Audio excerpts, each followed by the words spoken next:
Bonjour à toutes et à tous et bienvenue à la maternité de Kéraudrin. Aujourd'hui 19 novembre, c'est la journée nationale de l'illettrisme.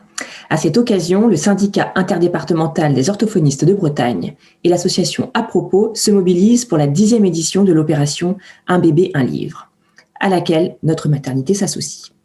Appelons immédiatement Emmanuelle Langlois, orthophoniste brestoise, pour en savoir plus sur cette action et obtenir quelques conseils pour accompagner nos enfants dans l'acquisition du langage.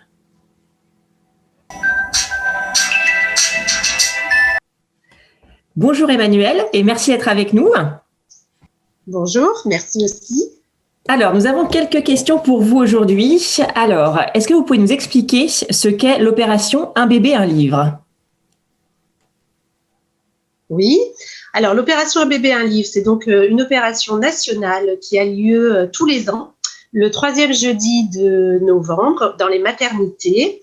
Donc c'est organisé à l'origine par la Fédération nationale des orthophonistes avec le soutien de l'Agence nationale de lutte contre l'illettrisme, parce que c'est une journée qui s'inscrit dans une journée de prévention de lutte contre l'illettrisme et les troubles du langage oral. Donc la FNO organise cet événement et puis c'est donc décliné en région avec les syndicats régionaux. Donc en Bretagne, c'est le syndicat interdépartemental des orthophonistes de Bretagne et qui est en partenariat avec l'association À propos, qui est une association de prévention et qui est basée dans les Côtes d'Armor. Et donc le principe, c'est que pendant cette journée-là, des orthophonistes interviennent dans les maternités pour aller à la rencontre des nouveau-nés et puis les parents, et d'offrir donc un livre doudou à ces nouveau-nés et en expliquant un petit peu aux parents l'intérêt de la lecture dès le plus jeune âge. Voilà, donc les petits livres doudou, en fait, c'est des petits livres qu'on amène dans notre panier, qui sont un petit peu de ce type-là, des petits imagiers. Voilà, et donc ça nous permet, nous, de mettre en avant vraiment l'intérêt de la lecture et puis d'expliquer, de faire ce petit cadeau-là qui est un des premiers livres quand même du bébé qui vient de naître.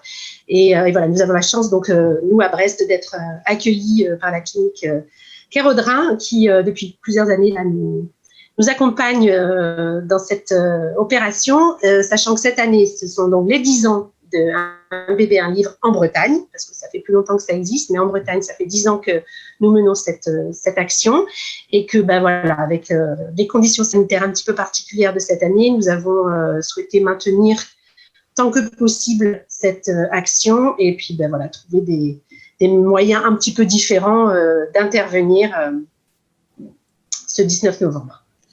À partir de quel âge peut-on commencer la lecture avec nos enfants ? Alors, très tôt, parce que justement, notre intérêt, nous, en tant qu'orthophonistes, quand on vient dans les maternités offrir un petit livre doudou, on appelle ça un petit livre doudou parce que justement, c'est un petit livre tout simple qui peut être montré, raconté au bébé dès quelques mois de vie, donc ça peut être 4 mois, 5 mois, de façon à justement déjà, dans un premier temps, familiariser le bébé avec cet objet-là, qui d'abord est un objet un petit peu classique, on va dire, et puis qui petit à petit va justement devenir un objet intégré dans le quotidien de l'enfant et puis un support de langage qui va être extrêmement riche.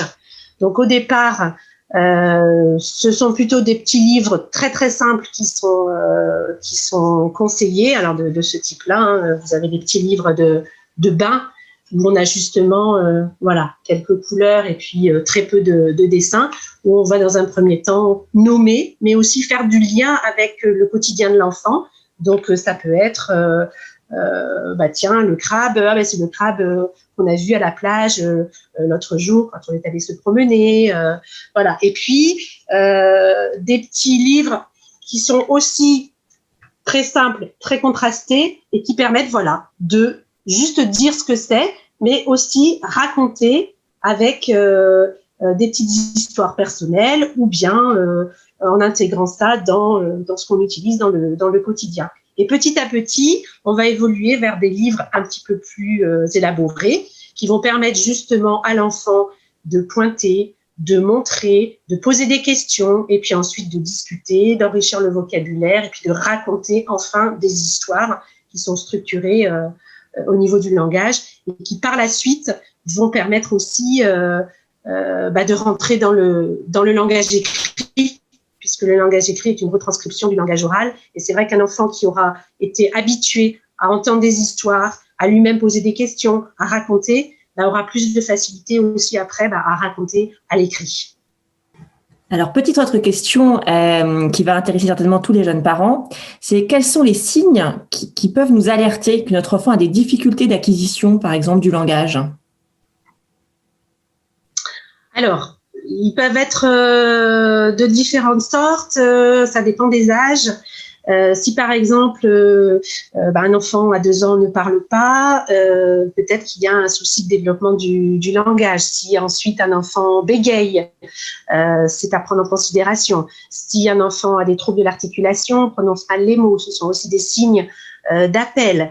Ensuite, un enfant qui est en interaction ou pas avec son environnement peut aussi, s'il n'y a pas d'interaction, ça peut aussi être un signe d'appel. Donc, c'est important, dès que les parents ont des doutes, de prendre l'avis de professionnels. Donc, soit déjà de demander l'avis, si l'enfant est scolarisé, de demander l'avis de l'instituteur ou de l'institutrice. Si l'enfant est suivi par un médecin, d'en parler au médecin et puis d'avoir un regard orthophonique si vraiment il y a beaucoup de doutes. Dans les petites choses aussi qu'on conseille beaucoup, c'est de faire vérifier l'audition assez tôt, dès qu'il y a des doutes par rapport au développement du langage. Et puis de ne pas hésiter à contacter des professionnels pour poser des questions, voire faire un bilan orthophonique si vraiment ça se justifie. Merci beaucoup Emmanuelle pour toutes ces explications. J'espère que cette interview vous aura plu et je vous dis donc tous à bientôt. Merci beaucoup également. Merci Angélique.